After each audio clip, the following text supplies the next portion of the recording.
Boom! Here we are, season 7, episode 6. Hopefully, we're working. Folks, welcome to the St. Patrick's Day edition of your favorite Sunday cocktail show, the Blue Monkey Quarantina. Yes, it's true. We've got it. It's St. Patty's Day.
We did it.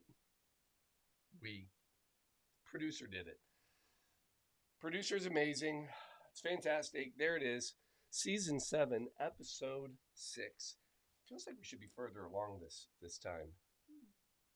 What's wrong? Me? Nothing. I'm trying to get to things so I can see things. This is where I slow down Correct. to make sure everything's working. If you want your producer to respond to you, Yes. I got to give the producer enough chance. You think with, 12 cameras and all this. But is it working? Facebook looks like working. We're working. Here we are, folks. Thanks for joining us on this lovely, almost March 17th St. Patrick's Day edition.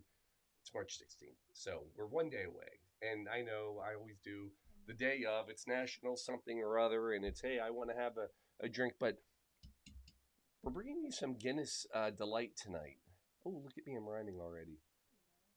So, yeah, we thought it'd be a great, celebration. So, a couple quick things. It's St. Patty's Day. When did this all happen? So you got to go back. This is really the feast of St. Patrick, who's the saint of Ireland. If you don't know, because obviously we have a very Americanized, secular version of it now, but this goes back to the 4th century, Roman Britain, and so St. Patrick was actually born in Roman Britain, was kidnapped, taken to Ireland as a slave, 16 years old. Obviously not a saint yet. And then what he did, he escaped and then returned to Ireland to convert the Irish to Christianity. And he ended up dying on March 17th, 461, the year 461, not the time. And yeah, and there you go. There's your history lesson of St. Patrick's Day. But then fast forward to, I don't know, say 1737, and you have yourself the first Irish parade in Boston. Leave it to, and then we just took off from there because now it's just kind of everybody's Irish. And with a guy who has kind of a reddish beard, it's a favorite day of mine because I can go out and pretend to be everybody just assumes I'm a little Irish, and I get a lot of notice. What you got? You can't see it, but I've got the Irish feet going. So anyway, um, so I thought what would be fun is to bring you a beer cocktail tonight. We've done some beer cocktails, but this is a beer cocktail that a lot of us are familiar with ish. So there's a lot of versions of Guinness beer cocktails. So Guinness, just a quick little thing about it. So we've actually been and visited the great place. There it is. Oh yeah, there. Yeah, that's me trying to break in. They let us in. So Dublin. So a lot of people look at Guinness as like one of the oldest beers from Ireland. It actually goes back to 1759 when Arthur Guinness, he had actually been brewing a little bit before that, but in 1759 is when he signed the famous 9,000-year lease, which we saw. Do you remember seeing this? Yes, it is. I think it was like for 45 pounds a year for 9,000 years. Pretty good deal. Pretty good deal. But what people don't realize is that there's another, well, there's several other Irish beers, but we're going to bring in this little bad boy tonight, Smithwick's. And here's what you should know about that.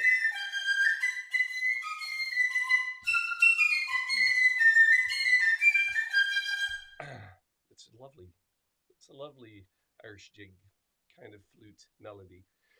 But Smithwick's is actually the oldest brewery. It goes back to 1710.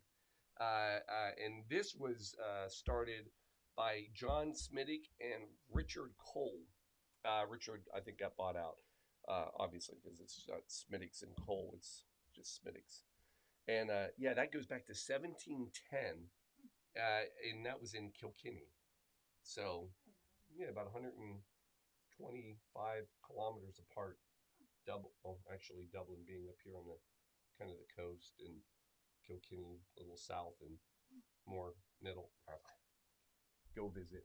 Although we've not been to Kilkenny, so I would like to go back, and I want to visit the oldest brewery in Ireland. It's not hard to talk her into these things. So, what is a beer cocktail? So, a beer cocktail is when we mix more than one beer together, and we create this cocktail. A lot of these are pretty well known. So, a lot of people have heard of a black and tan. So, black and tan is Guinness, and then Bass Pale Ale. That's a classic black and tan. Then there is a half and half. And the half and half is Guinness and Harp Lager. Then you have this one's good, a black and blue. That's a Guinness and Blue Moon. Oh, interesting. Yeah, it's a new yeah. There's a Black Castle, Guinness and Newcastle. Yeah, you're there. Now here's one. I've made this one, but I learned that there's two versions of it, and I actually just had it when I was at an Irish bar. If you order a Guinness and Strongbow, it's actually black velvet, but a black velvet is also Guinness and champagne, which we've done. That's a cocktail. And then if you just do Guinness and a hard cider, just a generic one, that's a snake bite. And then one I learned that I'll just have to do just because it's fun. It's called a Black Beauty, and it's Guinness and the St. Pauli Girl. Oh, And I interesting. always like the St. Pauli Girl because my name's Paul. And, you know, kind of girl. Yeah. Yeah. Even better. So, but tonight we do none of those. Tonight we bring you the Blacksmith. And the Blacksmith, go figure, if there's a theme here, almost all of these are, black and tan, black and blue, black, the Guinness being the black stout. And then you take the next part of the name. So this is a Black Smith. So it's a red ale. So we're going to teach how to make these cocktails. The trick, twofold. One, you're going to go half. We don't say half and half because half and half would then be, a harp lager. So you're going to go about half of your glass with your other drink. You actually want to get a little bit of a head on the pour because that helps keep them separated. Got to keep them separated. That's what I did there, show 'em. How are we doing? Oh, you're playing with that. Did it work? Yeah, you got it. Then you're going to take your Guinness and you're going to float it. Now, I will say this, of all the ones that you can do, the black and tan is probably one of the best for visual appearance, just because of that stark contrast between the light and the dark. This one, everybody has said it's hard to see it, but we're still going to do it. The trick is to pour that on and float it. Best way to do it, you got to make something. What you want to do is take a spoon, most people will say, and then you're going to kind of bend it. Hold on here. Oh, wait. Geez, that was close.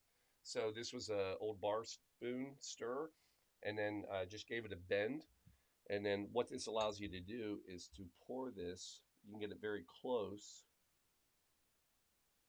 Ooh, ooh, ooh. Slow, slow. Come on, Paul.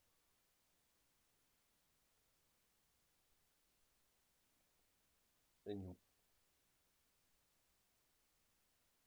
I don't know why I'm lifting it already. I don't want to. You want to? Is it working? Yeah. Just got to go. Take your time. Get 20 minutes of a show here, Paul. You got plenty of time. Bartenders love when you order these, by the way. That's what I needed. Thank you.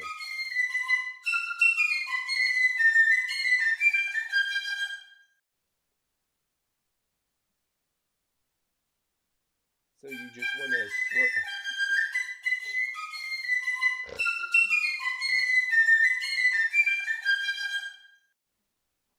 No, you're fine. I like the. Not bad, right? I can see the illumination.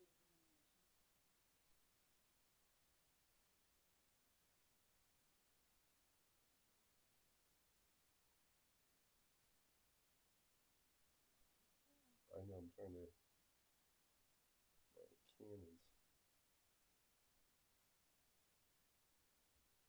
Well, it is also a little easier to do than a tap versus a can. Yes. Still working? Yeah, sure is. A lot of. Definitely not a cocktail you want to make at the end of the long night. Mm-hmm.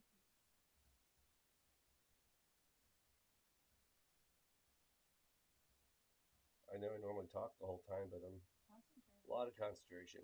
Now, normally, once you get it about to this level, what everybody says is you can actually then kind of go ahead and pour the rest because it should. And there you go, folks. There you have it. The oh yeah, that looks nice. Garnish. I was thinking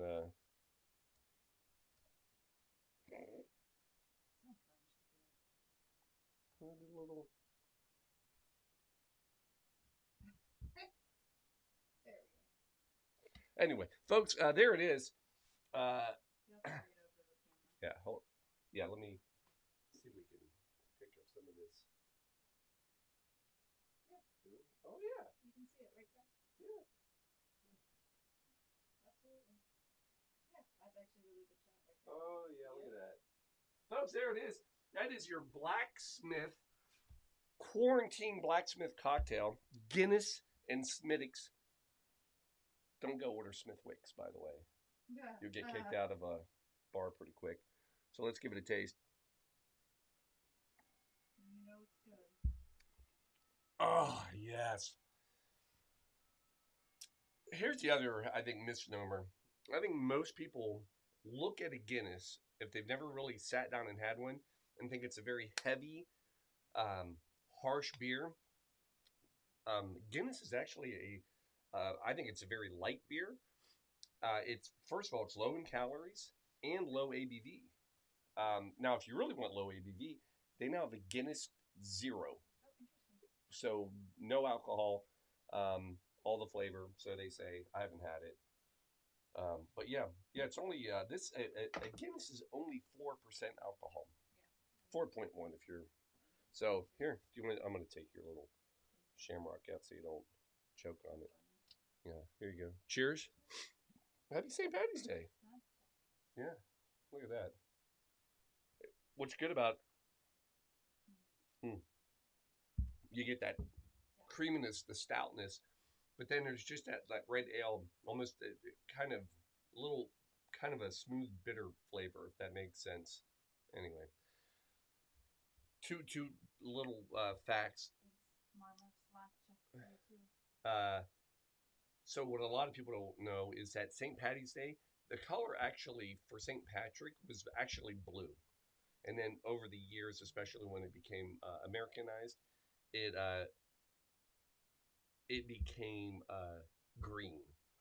Um, and when they dye the Chicago River, it's like 50, oh, I forget, like 50 tons of vegetable dye. It's vegetable, so it's kind of natural. And tomorrow on St. Patty's Day, estimated that there'll be 13 million pints of Guinness drank Oh wow. worldwide. That's the average. That fills up about 2.5 Olympic sized swimming pools. Wow. So, hey, go fill up a pool. Have yourself a Guinness. Hmm. Now we're ready. I know. That was an easy one. It was short. I hope everybody's fine with that. That's the nice thing about a good beer cocktail. You know, quick, easy. And we would like to wish everybody Oh, at the BMQ North. yeah, BMQ North. We got a Dawn. Birthday. Happy birthday! Happy St. Patty's Day birthday. Yes. So, We cheers, we love you all. and we'll see you next week. Happy Sunday, everybody. Go Irish.